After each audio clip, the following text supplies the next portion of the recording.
Hello, all my lovely Luceo lanterns out there in Halloween land. It is I, your haunted host, and I am thrilled and chilled to present to you the live episode from Midsummer Scream this last weekend. It's on the history of haunted attractions, and we take several mails from the lovely Patreon Ghoul Gang, who produces each and every episode that you hear, keeping It's Always Halloween ad-free, independent, and sustainable. Before we dive into today's episode, I want to tell you about the Summerween tricks and treats that we have planned for Patreon this month.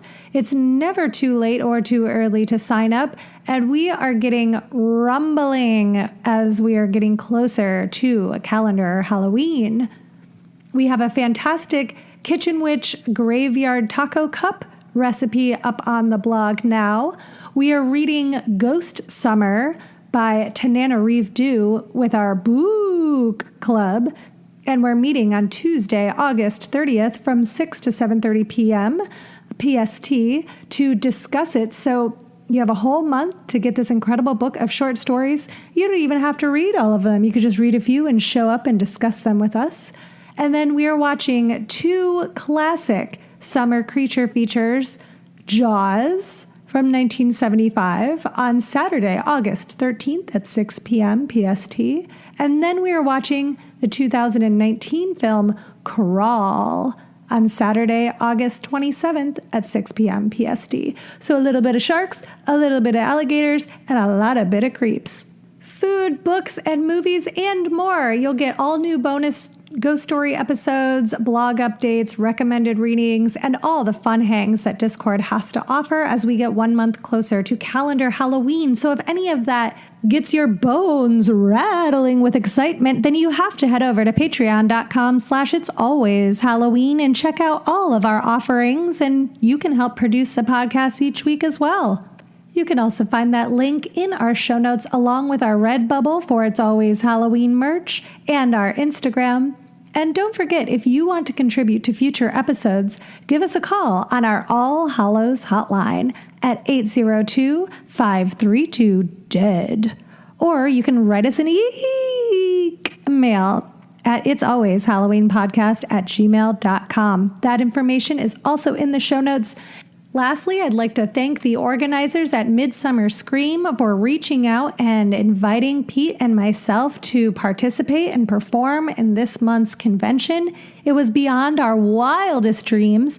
I got to meet so many of you that I didn't even know existed. It was like your little ghosts that popped into my life this weekend, and it was such a joy. Thank you so much for all of your kind words, for all the terrific conversation and the little gifts and wonderful photo opportunities. I can't wait until we can all meet up again. And lastly, I'd like to thank Isaac McDaniel, my partner, and Greg Nussin, good friend of mine, who did research for this episode. I could have not gotten all the research done without their very important help. So thanks to Isaac and Greg for that. And Isaac, who spent all weekend lugging boxes and hanging out at the booth, even though he's a lovely little introvert. He really worked himself to the bone this weekend. And with that, I'll say, turn down the lights, close your eyes, maybe pull yourself up to the air conditioner for a little chill, and get ready for the history of haunted attractions.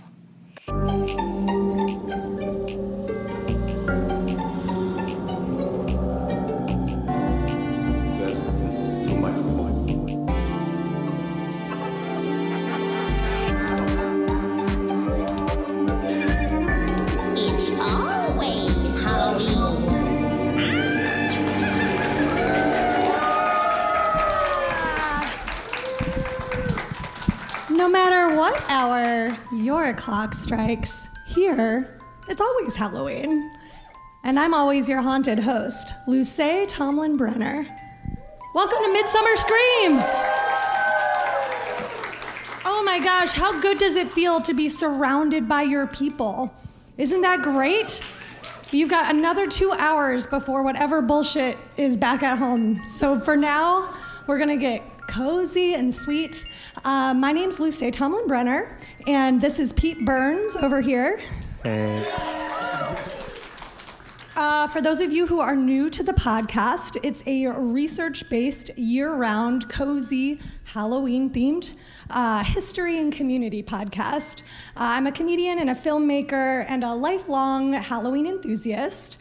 And Pete's going to be he always is, our sound engineer, our editor, and he wrote that incredible theme music that you guys just heard. All right, so today we're going to be diving into the dark origin story of the modern day haunted house. Are you guys ready to push open that creaky door with me? Yeah? Okay. I wasn't sure if I was going to sit, and I think I am going to sit. All right. So I do all of this original research myself with help from my partner, Isaac Dukowski. Oh my God. And he's down at our booth right now, so he can't join us today, but I'm going to be reading from my script here. All right, so you guys, where did the idea of the haunted house come from? Where did it originate from? So on this podcast, I like to start at the beginning, so let's go back 4,000 years to see what the ancient Egyptians have to say about it. The first iteration of a haunted house could very well be found in the work of Amenemhet III, a builder pharaoh who lived in the 19th century BCE. That's before Common Era. Amenemhet created the Egyptian labyrinth, a vast palace that consisted of thousands of rooms and 12 large maze-like courtyards, most likely intended to keep out unwanted guests. Enthralled by mazes, the pharaoh later sculpted the interior of his pyramid into an impressive life-size maze hewn from stone, complete with sliding doors, false passageways, and hidden chambers to thwart possible grave robbers. Here's how it worked according to the book From the Amazing Art, Wonders of the Ancient World by Christopher Berg. Now this is really cool. This is a direct quote. So close your eyes and imagine yourself in a pyramid from 4,000 years ago. We can all relate to that, right? Okay, so you enter the maze from a descending stairway hidden on the south side of the pyramid. It leads to a small chamber. This apparently led nowhere, but the hidden roof is in the top of the chamber, which is concealed by a stone trap door. This leads to another chamber opening into a wide passageway completely filled with stone blocks. Once a thief was inside, they had to laboriously carve through these blocks, only to discover that they had been tricked. The actual way through was a hidden wooden door that led to a secret series of steps in a new passageway. Once they were through that passageway, they saw two large gaps in the floor. One might be the burial chamber, and one might lead to your death. The correct route is actually through another secret door. Once you found the final door, you would manage to get all the way through the deepest part of the pyramid into the burial chamber with a hollowed out single piece of stone where the pharaoh lay. Despite this elaborate system, plunderers managed to take all of the valuables found within Amenemhet's period. Imagine. Oh, her take on history is wild. Let's see. Take all the valuables found within Amenemhet's pyramid, as they did with every pharaoh. Still, one can't help but be awestruck by the complexity of his work as one of the earliest DIY maze builders. He deserves some extra special praise, as he clearly was an ancestor to many of those creative home haunters that are here this weekend. I wouldn't be surprised if pickaxing your way through a pyramid maze becomes the next DIY Halloween craze. Now let's take a little trip to ancient Greece, and we'll visit with another ancient architectural maze built around the same time as the Egyptian labyrinth. This one even has its own horror story connected to it. The Minoan Palace at Knossos on the Greek island of Crete was a vast, interconnected complex of tight corridors, winding staircases, and private courts. It is believed to have around 1,300 rooms spread over 3 acres of land. The palace was burned to the ground in the 15th century BCE, but found on its site in modern times were spiral labyrinth designs on coins and pottery, bull horns carved into the remaining stone, and wall paintings of young men leaping over charging bulls. This imagery calls to mind the Greek legend of Theseus and the Minotaur. In this myth, a labyrinth was built to contain the Minotaur, a horrific half-man, half-bull creature to which the Cretans sacrificed Athenian youth. While no such creature has ever been proven to exist, the children of Knossos did not... This is a bad joke that I wrote, and it's making me laugh. Sorry to give away the ending. While no such creature has been proven to exist, the children of Knossos did have to tangle with the monster known as a short life expectancy. That was good, right? Thank you. Regardless of how they fared in the palace labyrinth, half the youth born there wouldn't make it past adolescence. Chilling. 2,000 years later, in 2046 BCE China, a tomb commissioned by the adolescent emperor Qin Shi Huang housed some wondrous horrors that still exist today, including an army of 7,000 life-sized terracotta warriors. Surrounding them was an array of actual weapons, bronze swords, spears, crossbow triggers, and around 40,000 arrowheads. According to National Geographic and Qin Shi Huang's biographer, Sima Qian, the emperor planned a gruesome death for anyone who dared to disturb his slumber. In addition to the protective warriors, the imperial tomb served as a giant booby trap. It was rigged with crossbows and washed by rivers of toxic mercury. Crossbowed in a mausoleum? What a way to go. I think if they introduced crossbows at Knott's Scary Farm, the lines would be shorter. I'm glad I'm having fun.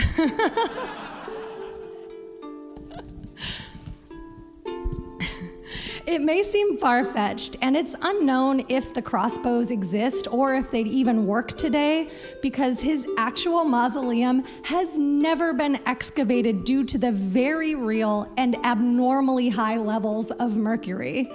At the time of its construction, it was believed that mercury could bestow immortality, inspiring Qin Shuang to surround his burial palace with a moat of the most toxic metal imaginable. Of course, Halloween Horror Nights would surely be sued if they tried to perfectly recreate the deadly Mercury River Mausoleum, and not even the most extreme home haunt has ever had you fight a minotaur alone. Yet, we can examine these marvelous man-made structures and find parallels to our modern fascination with both mazes and death. And what is a haunted house if not the culmination of those interests? Inspiring architecture aside, the ancient Greeks and Romans coped with their fears and the horrors of an unforgiving world much like we do today, theatrically. They created some of the earliest effects that are still used in haunted houses today, like the Deus Ex Machina, Latin for God from the machine, which was a crane apparatus used to make actors fly across the stage. They also invented the, I didn't practice this one enough. Okay, they also invented the ekluklima, a small platform on wheels that was used in Greek tragedies to reveal dead bodies. In fact, Greek tragedies themselves were some of the earliest horror shows featuring women murdering their own children, men battling bloodthirsty monsters, and of course, sexy death cults. Many of these early plays even featured gobs of fake blood, like a lot of what was seen on stage 2,000 years ago was later seen at the Grand Guignol Theater in France. I'm not really a French person, so forgive that accent. From 1897 to 1962, they staged starkly violent horror plays that featured a distinctly bleak worldview and climactic, gory special effects. The horrors depicted at the Grand Guignol were generally not supernatural. Rather, these plays often explored altered states like insanity, hypnosis, or panic. Grotesque murders and what we think of now as serial killers were often featured in these plays. These tableaus are similar to what we see when we sneak or run through haunted houses today. Even in the Middle Ages, we see FX being invented and harnessed to scare the unsuspecting.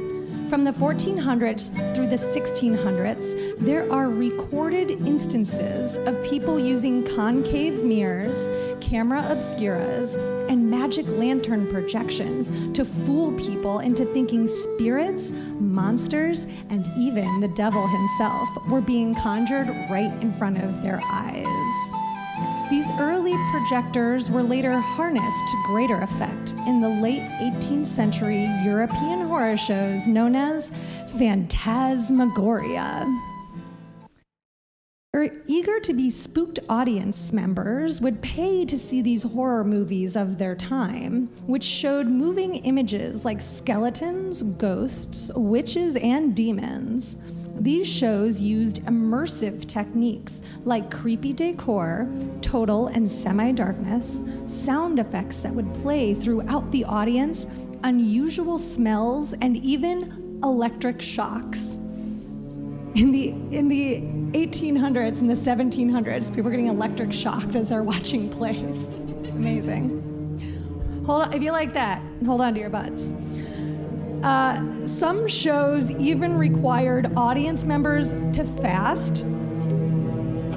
Yeah, they wanted you starving, so you were like, easily scared when you're hungry. They also sometimes required you to arrive in the middle of the night so that you would be like exhausted. And then this is my favorite one. They would occasionally give audience members hallucinogenics. Yeah, so that they would convince spectators that what they were seeing was real. And not only that, but they wanted to ensure that the spectators remained haunted by the phantasmagoria long after the theatrics ended. So while today's haunted houses no longer hand out magic mushrooms to their guests, that doesn't stop modern audiences from still imbibing before they cross the threshold. So you and your friends, this is not a new idea. They've been doing it since the 1700s, okay? And while I don't recommend tripping at Disney, the next time that you ride the Haunted Mansion, take note of their use of the moving picture projections, because those were directly inspired by these phantasmagoria shows. So let's jump ahead a little bit to 1802. Paul Philidor, who was a magic lantern and phantasmagoria pioneer, invited Marie Trousseau early in her career as a wax figure artist to exhibit her work alongside his show in London. Here, audiences were repulsed by her sculptures of bloody severed heads belonging to the victims of France's reign of terror. When she first opened her museum in 1835, these heads were displayed in what became known as the Chamber of Horrors. Notorious political figures, criminals, and serial killers soon joined these figures of the French Revolution. Entering the chamber required an extra charge, and it is written within these walls where we see the justifiable start of haunted house culture. Trousseau's ability to commodify history, society, and violence into what writer Leela Graybill calls a, quote, viscerally engaging fantasy of pleasurable trauma has now become a dependable formula for scare attractions. But before we jump forward to 1915, where we'll visit what is considered to be the first major haunted house attraction, let's give another shout out to home haunters, as it was young Victorians at the turn of the 20th century who really started the trend with their own DIY haunts. I'm absolutely charmed by this description of an early haunted house in the October 1908 issue of the Ladies' Home Journal. Quote, "The cellar had been converted into a cavern. Running water splashed over a cowbell tied under a faucet in the laundry, giving the sound of rushing water, and it kept the bell tolling dismally. Newspapers cut into strips and nailed to crossbeams dangled about the heads of the victims, and a hidden electric fan set the papers in motion and added a breeze of damp wind. As each hapless victim descended into the cavern, a huge paper bag was burst over his head, and a cold, wet hand was laid upon his brow." Yikes. Honestly, that is more disturbing than any haunt that I have been to. So good. Imagine you're like walking around and then like just a cold hand hits your head. Never underestimate the power of a wet breeze. So British carnival creator Patrick Collins, he knew what wet breezes were all about. Why did I write that?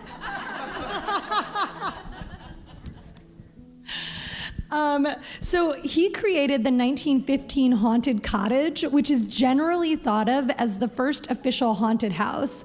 And he utilized many of the same effects his progenitors had invented, including a maze of rocking floors, air blasts from below, vibrating walls, and total darkness.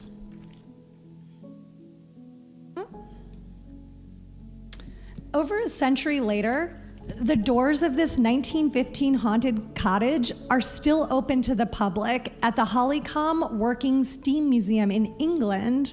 The exterior artwork features the original ghosts, spiders, cobwebs, and skeletons, as well as creatures that were added in the 1920s and 30s. Appropriately, they're Frankenstein's monster and Lon Chaney as the Phantom of the Opera. So I just think it's so cool that you can still go and visit this haunted house that's over a century old and is basically what created the craze that we have now, because people were obsessed with it at the time. And this guy invented it for his wife. It was like a gift to her, which is so romantic. Imagine if the person that you love built you a haunted house. My God. So haunted houses became more commonplace in neighborhoods and towns in the 1930s after there was a stream of fairly gruesome pranks in the news. According to Halloween historian Lisa Morton, who is here at Midsummer Scream this weekend, she says in her book, "At first it was pretty innocent and limited to rural places. But as metropolitan areas expanded, kids took to pranking into cities, and it became more destructive as they set fires, had, I guess, like broken glass fights, which I'm not exactly sure what that means. Seems awful. And they were constantly tripping pedestrians, which that one's kind of funny. So boys would run through city streets, splattering people in the face with bags of flour or black stockings filled with ashes. And this is my favorite one. This is very Jackass, I think. One year, youths in Kansas City waxed streetcar tracks on a steep hill. Yeah, it's serious. causing a vehicle to slip off the tracks and crash into another streetcar, injuring the conductors. So sorry to those conductors. It's just like such a funny thing to do. Like, men, you are out of control. I know it's the depression, but like, take a nap. You have tons of time. So what's interesting about that is like it drove people crazy. They were like, what to do with all the streetcar accidents? And everyone's covered in flour and they're all wet and cut up from the broken glass. And people were like, we hate Halloween now. Like this was ruining everybody's life essentially. And so all of this chaos threatened Halloween's very existence. And some of the cities considered banning the holiday completely. Now, this is when the neighborhoods really come through for us. So this is in the 1930s, and this is when trick-or-treating, Halloween parties, costume parades, and haunted houses were started to be regularly instituted, and it was to keep all of these little rabble-rousers busy, essentially. So now when we think of those traditions that we all love and is basically the backbone of Halloween, just think about how it was invented to keep people from like knocking streetcars into each other, essentially. So if we weren't here, my God, we would just be really messing up the subway system down. Just run down the street and be like, ha, ha, ha. So for all of the, where did I go here? Okay. So let's go back to Trick or Treat, A History of Halloween. That's Lisa Morton's book that I used for some of the research on this. She quotes this party pamphlet from 1937 that describes how to create a, quote, trail of terror from more handmade wet stuff. Something can be scary, but then you make it wet and it's like terrifying. Like if some like random wetness ever touches you anywhere you are, it ruins your day, right? You're like, well, I'm gonna go to bed now. It doesn't matter what time it is, I'm done. Okay, so this pamphlet is hysterical and I love it. So it says, this is advice for how to build a haunted house in 1937. It starts off so gross. Hang old fur and I know, it gets worse. Hang old fur and strips of raw liver on the wall. Imagine that you forget where one of those liver strips is. And it's like 2 weeks later and you're like, oh, what? My house is dying. It'd be so nasty. Okay, so there's old fur and strips of liver on the walls. And the idea was this would all be in pitch darkness in a hallway so that people are like touching the walls. I know, it's so gross. But then don't you kind of want to do it to somebody? Like, it's also kind of a great idea. Really a health problem for sure. Everyone had salmonella when they left. Okay, so they go down the hall and feel their way to the dark steps. You stand in the corners making weird moans and howls. I already do that. That's a Friday. Use damp sponges and hang real hair nets from the ceiling to touch their face and block doorways so that guests must crawl through a long, dark tunnel. Think about the emails you would get if you tried any of this. So many angry tweets. I'm covered in old fur and wet sponges. You are canceled now. Okay, these early American haunted houses were loosely organized, free events held in neighborhoods. Over the years, larger organizations began hosting haunts as fundraisers.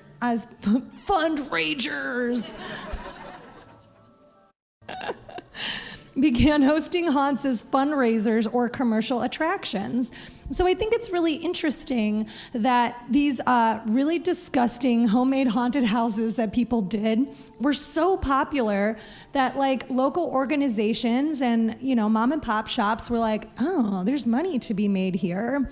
So this is when we start to see haunted houses crop up as actual paid attractions. And the breakout star was Disneyland's Haunted Mansion. It was built in 1969, and its incredibly high production value had yet to be seen anywhere else, but it quickly inspired the future of the haunts that we get to enjoy today. So we're nearing 5 o'clock. So for more on modern haunted attractions and literal haunted houses, well, you'll have to tune in to future episodes of It's Always Halloween. But first, we're going to read a few listener letters, which if you're new to the podcast, I do history episodes like this with the original sound design by the lovely Pete. And then we do listener emails, which I like to call EEEEkmails, because it's more fun. And then we also have a hotline that you can call and share stories. And I have a fun little message on there inspired by like the 900 numbers that were popular when I was a kid. So it's kind of fun to just call and listen to. But today I'm just going to read a few EEEEkmails, and this is all from our Patreon Ghoul Gang, which is here in the front row. Thank you, guys. So this is a more laid back part of the show, and Pete's gonna hop on the mic with me as we talk about some of these. And this is great because we have listeners from all over the world, and it's so fun hearing from people on how they celebrate in different countries and in different towns. And I think that Halloween is an incredible connector for all of us because it's not a religious-based holiday, and it's something that people can get into regardless of what their background is. And we have some really fascinating backgrounds in here. So first we're gonna hear from Katie, who I think might be here. Here's Katie. And this one's title is Florida Halloween Attractions. Howdy. First, I just want to say how much I enjoy the show, and it's nice to have a community to celebrate Halloween 365 days a year. Yes, 100%, Katie. I thought you might enjoy my first ever experience with a haunted attraction. It was early in the 2000s, and I was 15 years old and a bit of a late bloomer because I grew up as a Jehovah's Witness. We were not allowed to celebrate any holidays. Each year, I would secretly read Goosebumps under my covers or watch Halloween movies in the library if my mom let me stay after school late. It's so sneaky. I love that. I loved all things spooky, and I probably got a little bit of this from my mom because even though we weren't allowed to celebrate Halloween, she did introduce me to some classic creepy greats like Alfred Hitchcock and The Twilight Zone. I didn't realize my true love for Halloween until my junior year of high school. I lived in Kissimmee, Florida at the time, and my friends at school were talking about getting a group together for Halloween Horror Nights. They begged me to come, but I knew there was no way my parents would let me. So my friend and I hatched an ingenious plan. I would tell my parents that I was babysitting, and my friend would cover for me, and then she would sneak me into Halloween Horror Nights. Classic. Everything went according to plan, until of course it didn't. I got back to my house at 2 a.m., and my parents were livid. My friend forgot to cover for me, and they totally knew I had lied. But I didn't care because it was my first experience with Halloween, and it was amazing. I was terrified and exhilarated by the haunts and enthralled by the decorations that covered the streets of Universal Studios Orlando.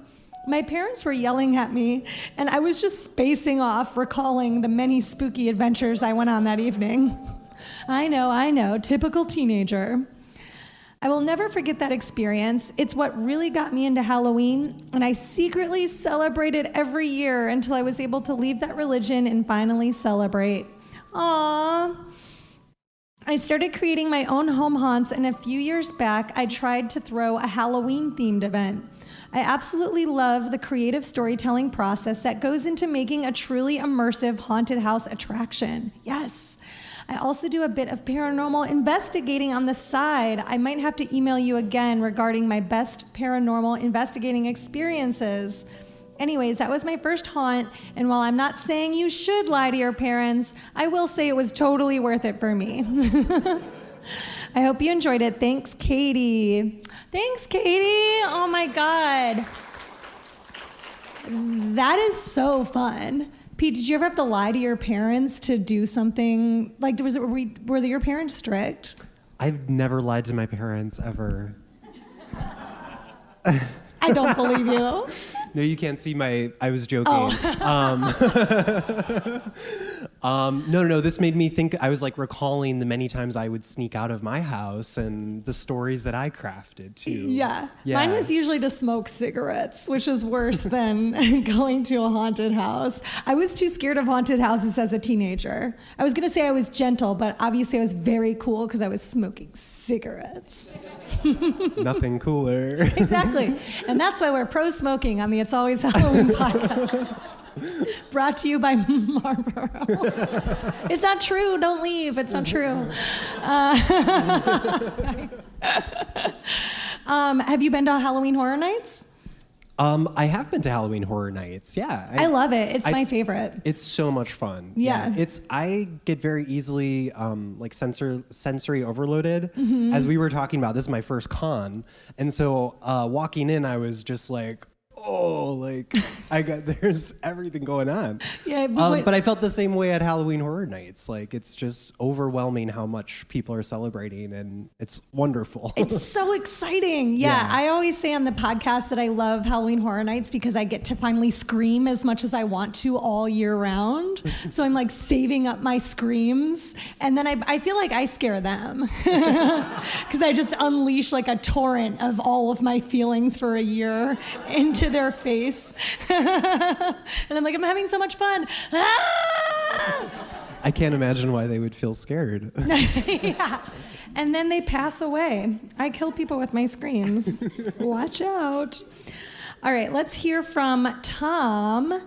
And this letter has the subject line, R.I.P. the best haunt in Portland. Dark greetings, Luce and Pete. I'm writing to tell you about the greatest and longest running haunted attraction in Portland, Baron von Gulu's Museum of Horrors. Incredible name. The Baron worked with teams of innovative costumers and prop makers to create groups of attractions to attract the brave and curious alike. From 2003 to 2017, the Baron and his loyal minions delighted fans of all things spooky. Not just during calendar Halloween, but at various events throughout the year. His killer clowns could be seen marching in the Rose Festival's Starlight Parade and working booths at the local sci-fi and comic conventions. The genius of the museum is that it was always partnered with more traditional haunts, collectively called the Portland Fright Town. Sometimes they were in the style of a Lovecraftian fishing village or a haunted manor or even a research lab filled with mutants. These allowed visitors to get the scares and the jumps that they craved while allowing the museum itself to delve into more esoteric fare.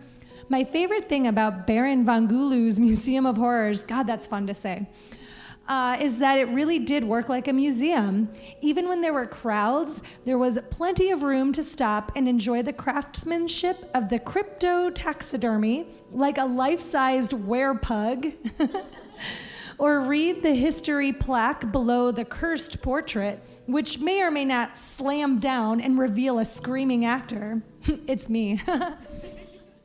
Or other haunts might have scary clowns, but they didn't have a scary pregnant clown delivery room. Amazing. They may have a dark maze, but they don't have a dark maze that loops through 3 identical rooms with fried hot dog people telling you which door to use. No other haunt has a karaoke room filled with dancing ghosts and a singing panda man. Incredible. He also has 3 rooms filled with creepy dolls. Awful. Okay. The humor, the horror, the creativity, the go-go dancer in a cave entertaining people in line. These things are all great, but what elevated Baron von Gulu's Museum of Horrors was its themes. They were always dedicated to a gimmick. Once it was douchebags of the living dead, which confronted guests with zombie frat boys. There was also space vixens from Mars who lured hapless attendees into a chamber where they would walk across a vibrating floor as a Probot 3000 bursts into view. Sexy. I'm really sad that I missed the year where the theme was Baron von Gulu's School for Wayward Girls. I can only imagine. They would have special nights like Day of the Dead where actors would wear luchador masks. But my favorite was Tiny Pig Night. Every Tuesday, as advertised in a radio commercial that I still quote to this day, many actors would don rubber pig noses and wear pig-themed horror masks, and every guest would receive their own tiny plastic pig. Classic horror handout. Little pigs. Make sure you get one before you leave here today. A lot of haunted attractions have been lost to the pandemic, but Baron von Gulu's Museum of Horrors was a trendsetter there as well, losing the location contract in 2018 and never reopening. The Baron is still haunting Twitter at Baron von Gulu and providing horror film recommendations. Pictures of the haunts can be found by searching Fright Town, Portland. Thanks, Tom. Wow. I can't believe we missed that one. Tiny pigs? Thank you, Tom. Are there any Portland or like Northwest people here? No, are we all local? We're all like California-y? Okay. This one's super fun. So this one's from one of our Ghoul Gang members, Teresa, and she is a haunt actor. And I'm like really fascinated. I've never worked in a haunt before, but she sent us some cool behind the scenes stories. This one's really funny.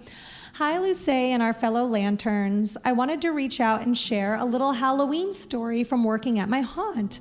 Working in the haunt industry has easily become one of my favorite parts of the Halloween season. I've worked for a couple of haunts over the past 12 years, and when you work for a good one, you end up getting an extended family made up of the other actors, makeup artists, and support staff. With my haunt family at Sanctum of Horror, the current haunt I work for, every year there would be a meme or an internet video or some dumb joke that would end up being repeated through the entire season amongst the team. One of these silly themes that sticks out at me is from our first year that we had a Lights Out event. This was a special event that takes place after Halloween where we turn all of the lights off in the haunt and customers have to go through in complete darkness with nothing but a little LED candle to light their way. That sounds really scary. My role at this haunt is mainly doing makeup and making sure the actors who are working in designated rooms are able to take breaks. And then I do my makeup, and then I become a roaming character who covers people when they go to the bathroom. Once in the haunt, your eyes adjust to the darkness pretty quickly, but sometimes it would be hard to tell if someone was coming towards you in the dark and if they were a fellow actor or a candleless customer straggling from their group. So those of us who were in charge of roaming the entire haunt started the trend of saying, omelette du fromage, inspired by Dexter's Laboratory. Only we would say it in incredibly messed up, guttural voices and creepy whispers so that other actors knew it was us sneaking into the room. Omelette du fromage. Anything scary if you say it like that. Sometimes it would be really hard not to bust up laughing the way that it came out when we would say it. Then at the end of the night, when everybody was taking off their makeup and getting into costume, we would all share stories from the best scares of the night or any funny customer reactions. Happy less than 100 days of Halloween till Halloween, lanterns. Looking forward to another wonderful calendar Halloween for us all. Love, Teresa. Oh my gosh. She's so great. She's in San Diego right now, and if you follow her, her Instagram is Teresa Macabre, and her makeup is so scary. I'll like just be scrolling on Instagram and be like, ah! Like, it's disturbing. I recommend if you need a little jolt. Oh, Pete, I haven't been checking in with you. What do you think about that? I didn't speak at all after the last story. I know. I just didn't care what you had to say. No, I felt that over here. Yeah. No. I wanted to ask you, have you been to, or have you heard of, I think a lot of people have probably heard of it, Sleep No More in New York? I've always wanted to do it. People recommend it to me all the time. Yeah. I don't know what it was about this letter, but it made me think of like those stories I've heard about Sleep No More. I don't know if anybody Has anybody been to Sleep No More? Has been to Sleep No More. No. Well, we should all go together. Yeah. Should we all look into plane flights after this? I would love Come see me for a flight? Yeah? Okay. What about Delusion, the haunted play? I've been wanting to go to that. Has anybody done Delusion? No, that's fine. We have I don't work there. Trips. We should all do this together, though, guys. Interesting. Yeah, I really like really theatrical stuff. So I feel like it would be very fun to go to like a horror play. Totally. Yeah, if y'all aren't familiar with Sleep No More, it's in New York City, and it's based on the play, the Scottish play. Oh. We're not in a theater, I guess, but still. Anywhere I am is a theater, period. Yeah. The world is your stage. Exactly. But it's kind of a split up theater experience. So it's not like linear. You go in and you all have your own individual experiences and experience the play like on your own time. Wow. And it's like self-directed, but it's also like potentially spooky and sexy depending on which actors you interact with. Yes. Like my one friend, he said he went with his husband, and his husband got brought into a bathroom with like an Adonis and was like bathed in this shower. And my friend David was like, I was brought to like a basement and watched somebody like tortured. And they like met back afterwards, and his husband and one was like traumatized forever, and the other one was like so turned on. Yes. He was like, how was your time, David? And David was like, awful. Wow, I don't know if that's for me. Okay, what about the ones where you're separated and you go through by yourself? The blackout mazes, do you know about these? I don't know about those. Has anybody done any of the blackout mazes? You guys are all sensitive like us. I appreciate that. Yeah, well, it's a very similar thing where everybody has kind of their own experience, but there's stuff where it's like someone's totally naked and like doing a weird thing in front of you. It's like, all right, well, I live in the city, so I can see that for free. Right. Like, why would I pay for that? Yeah, exactly. Just come to DTLA and I will show you what I see every day. And it's crazy. There's a lot. I make this joke all the time where it's like, oh, and then like a man comes and screams in your face. And I'm like, if you want that experience, just be a woman. Like, I don't need to pay for a man to scream in my face. So it's interesting. I'm like, oh yeah, it's always like a lot, and you know, it's not gendered at all, but I definitely see a lot more like cis-het dudes interested in that kind of extreme haunt experience. I'm like, that's all of those really great years you've spent not being bothered. Exactly. It's like a privilege to get to enjoy it in this like way where you just pay for it and it's fun. Yeah, and it's not part of life. Yes, yeah, exactly. That's why I prefer like Halloween Horror Nights and the hayride, and I like stuff to be spooky and cozy, and like I want to be like, I don't want to be like, oh, therapist, you know.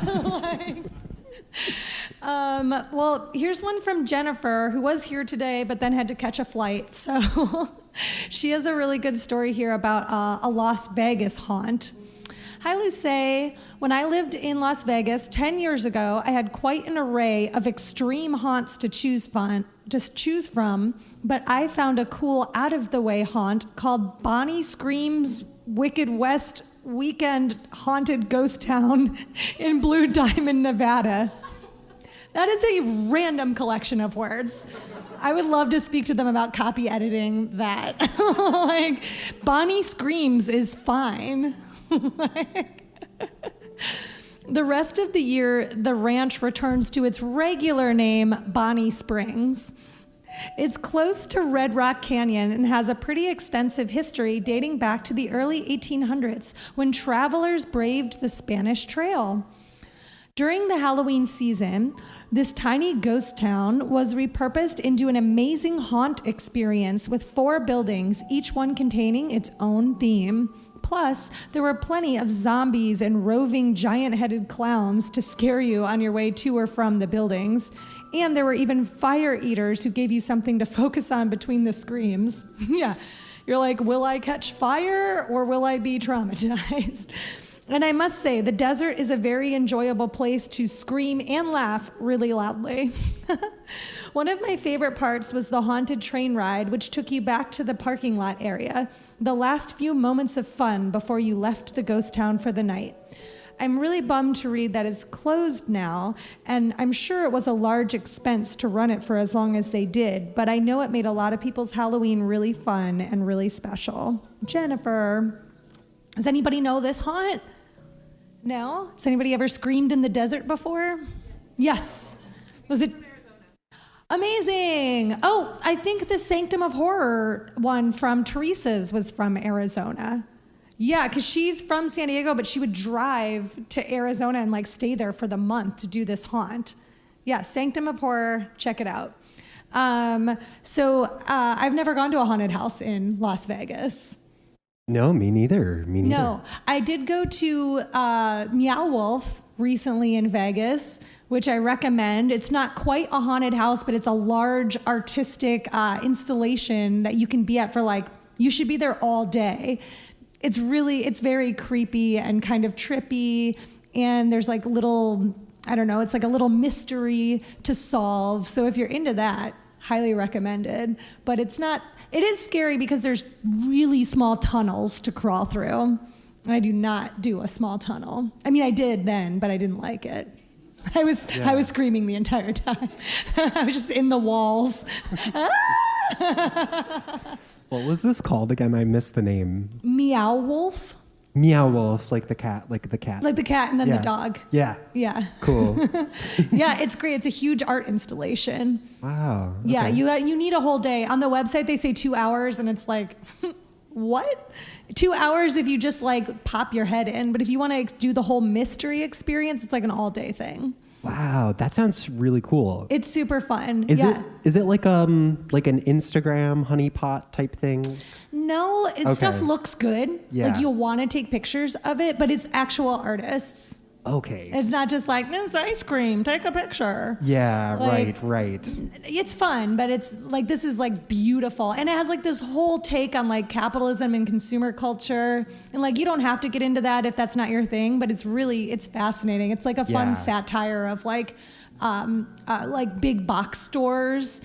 So you walk into this grocery store and it's all a ton of fake food that's all been like artist created. And there's little clues throughout it. And then you walk through a freezer door and it takes you into this other realm that's all like black lights and like several floors. And you try to solve the mystery behind this like shitty box store essentially. Oh, wow. Wow. Yeah, it's really cool. Not a haunt, but a very cool immersive experience if you want something that's creepy, but no one's going to jump out at you. We've all been wondering about the big box store mysteries. If only Target was that interesting. That's why conspiracy theories are exciting, because you want the world to be deeper and more intriguing. But the conspiracy is just capitalism. It's not interesting. People just want money. It's very straightforward. Okay, this one's really fun. This is a letter from Ireland. So we have listeners that are all over the world, which is really cool. And this one's from Keith. Hello, Luce and my fellow lanterns. I want to tell you about my favorite haunt, and I'm already counting down the days until it opens again. Haunts are a relatively recent thing here in Ireland in the last 10 to 12 years. And there aren't many, but the standard of what we have is pretty high. My absolute favorite is Pharmaphobia. It's a series of haunts located on a farm in the Irish countryside. I have fond memories from my first visit when I was packed into the back of a cattle car with all of my friends, driven into a field, kicked out, and then chased in the dark by chainsaw-wielding maniacs. Not a lot of planning went into that, but I'm glad that they had fun. They just let people loose in a field. It's a haunt. You don't know where you are. That does sound really scary. Each year since then has been bigger and better than the last. It's clear that the event is a labor of love for the organizers, which I think is key to any successful haunt. Last year, one of the haunts was circus-themed with a big top circus tent filled with killer clowns. I like that it's farm themed, but then also circus themed. The interior was lit with strobe lights, which created the illusion that the horror was unfolding in slow motions, and giving everyone epilepsy, probably. Another section consisted of an actual corn maze filled with cannibals. Very The Hills Have Eyes. Filled with cannibals. Rough. My favorite from last year was based on The Purge. The attention to detail was just incredible. They built full makeshift towns, complete with ruined cars. Wow. And if that ever gets to be too much, you can just gather around the bonfire in the social area, enjoy some food and drinks, and groove to the music provided by our resident DJ, DJ Spooks. Thanks for listening. Hopefully I've done justice to this amazing haunt. Stay spooky, Keith. Whoa. What? Have you been to Ireland before? I have been to Ireland. You've been to Ireland? I have. We've never talked about this. No. And we have several episodes about the history of Ireland and Celtic Samhain. Yeah. And you know what? I just when I went to Ireland, it was very touristy. I feel like I didn't really get to live my like spooky ghosty self over there. Oh, that's my dream. I want to go for Samhain. They have this huge festival that's like very like reverent and like lots of people in robes. Wow, yeah, that sounds totally up my alley. Before I quit Facebook, I was part of a group based in Ireland, their Druid group. Oh, awesome. And it was so cool. They have like so many events based around like cycles of the moon, and I don't know a ton about druidry, so I forgive me if anybody here is a druid and is angry at me. Come up. If you're a druid, we want to hear from you. I don't know anything. But I loved this group, and it was the only thing keeping me on Facebook for a long time, because I was like, this is interesting and everything else isn't. But that's awesome. But yeah, you would love Ireland. I recommend it. Really, thank you. Yeah. I've been holding off only because I have no money, but I would love to go. And you know what's interesting about Druids is if you look into basic Halloween history that's like on the internet, a lot of people are like, Druids started Samhain, and that's not exactly true. And if you haven't listened to the podcast before, or you're like a new listener, go back and start from the beginning. All of the episodes kind of build on each other. And I do these history episodes, and then we do a little bit of these EEEEkmails and the hotline calls. And then I also do ghost story episodes as well. But the history episodes all build on each other. And there's a lot of stuff out there, you know, every year. Something like Better Homes and Gardens will put up a blog that's like, here's where Halloween came from. And they're just pulling stuff from Wiki, and like you can kind of trace misinformation with like basic Googling about Halloween. And there's a lot of interesting things about like, Druids would sacrifice people and the Celts would sacrifice people. But something that's important to think about is, and I'm sure you guys know this, but like history is written by the victors, right?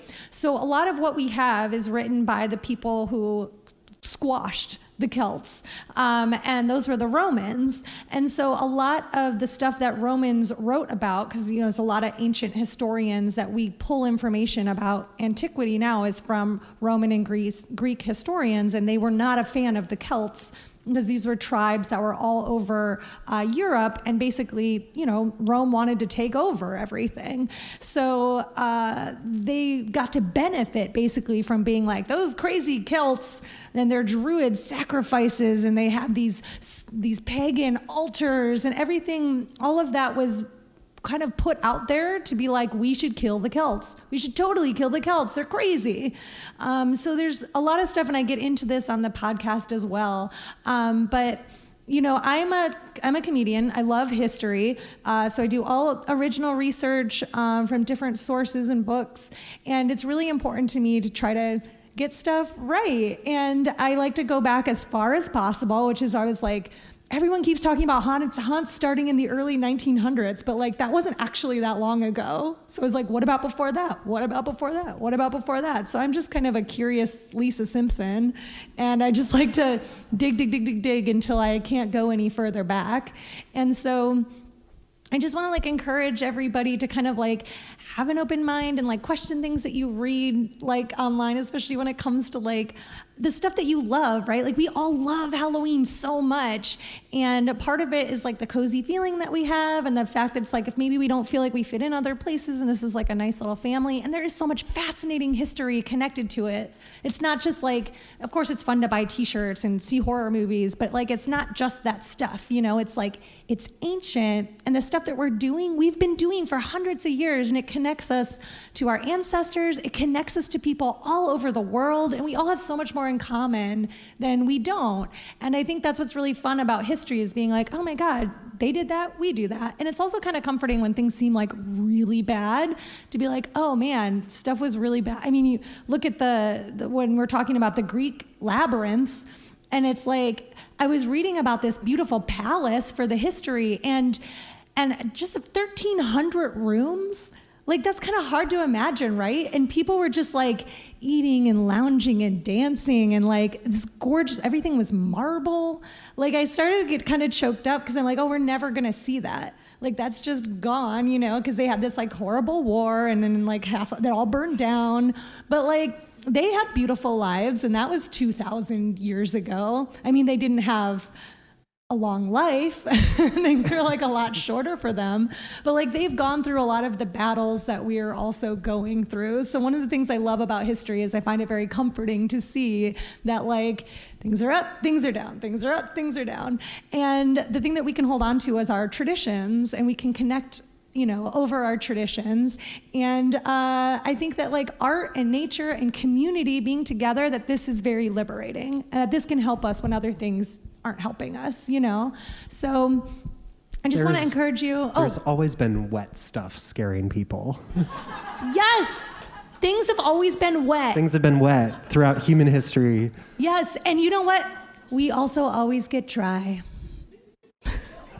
And isn't that beautiful? It's beautiful. Yeah. You might get wet, but you will get dry. Make sure you quote me when you use that and you sew that onto a pillow. We're very philosophical on this podcast. But yeah, we have a really great community with the podcast, and you know, check it out. We're at It's Always Halloween on Instagram. You can find us on any place where you can find a podcast. We have the hotline. It's what is the hotline? 802-532-DEAD.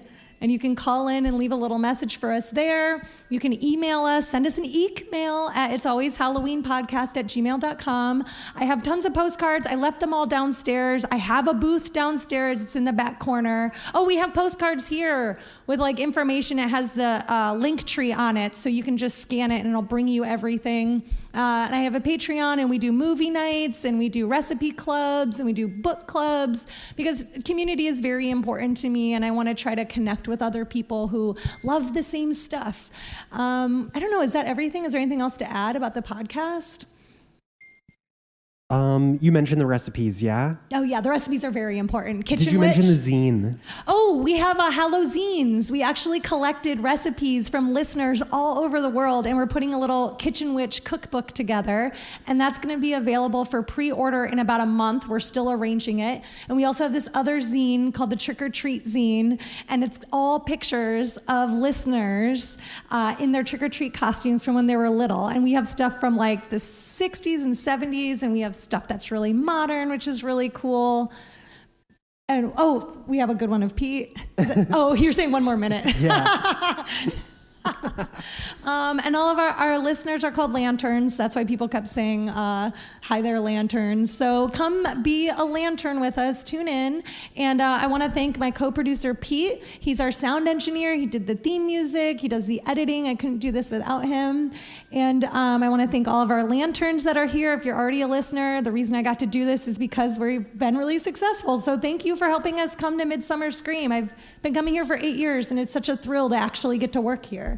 So thank you so much. Reach out, come talk to me afterwards, come get some merch if you want. And this is my outro music. I'm Luce Tomlin-Brenner. This is It's Always Halloween. Tune in next time, unless you get lost in the House of Shadows. Thank you guys. Happy Halloween.